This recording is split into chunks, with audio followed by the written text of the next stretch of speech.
আসসালামু আলাইকুম, সবাই কেমন আছেন? আশা করি সবাই ভালো আছেন। তো আজকে আপনাদেরকে দেখানো হচ্ছে যে এখানে আমাদের লাল শাক, এই যে লাল শাকগুলো আমরা উঠেতেছি, মাশাআল্লাহ দেখুন টাটকা লাল শাক।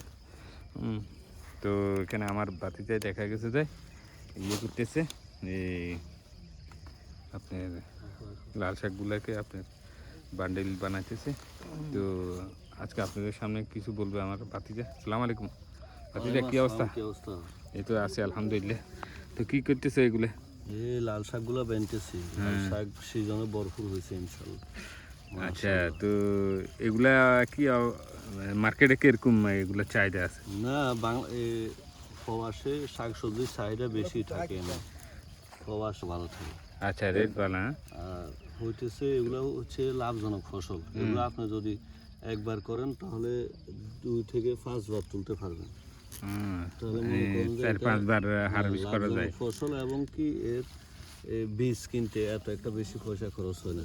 অল্প টাকাতে বীজগুলো কিনতে পাওয়া যায়, পরবর্তীতে দ্বিগুণ পরিমাণ লাভ হয় আর কি।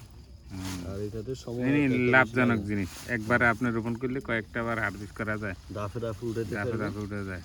7-10 দিন পর উঠাতে পারবেন, 7-10 দিন পর উঠাতে পারবেন। এখন তো গরমের সিজন, এই গরমের সিজন তো আসলে অন্য কোনো সবজি তেমন হয় না। অন্য কোনো সবজি হয় না, শুধু শাক হয়, শাক সিম আসলে, হয়, লাউ হয়, হ্যাঁ, এই 2-3টা সবজি হয়। তো যারা এগুলো করতে পারে, যাদের পানি ভরপুর আছে, হ্যাঁ হ্যাঁ।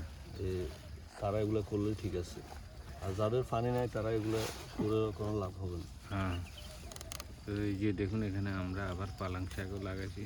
এই পালং শাকগুলোকে আপনার দেখা যাচ্ছে আজকে হারভেস্ট করতেছি। আসলে শাক আপনি একবার লাগালে কয়েকটা বার আপনি এগুলো হারভেস্ট করতে পারবেন। আজকের মতো এখানে বিদায় নিচ্ছি। সবাই ভালো থাকুন, সুস্থ থাকুন, আল্লাহ হাফেজ।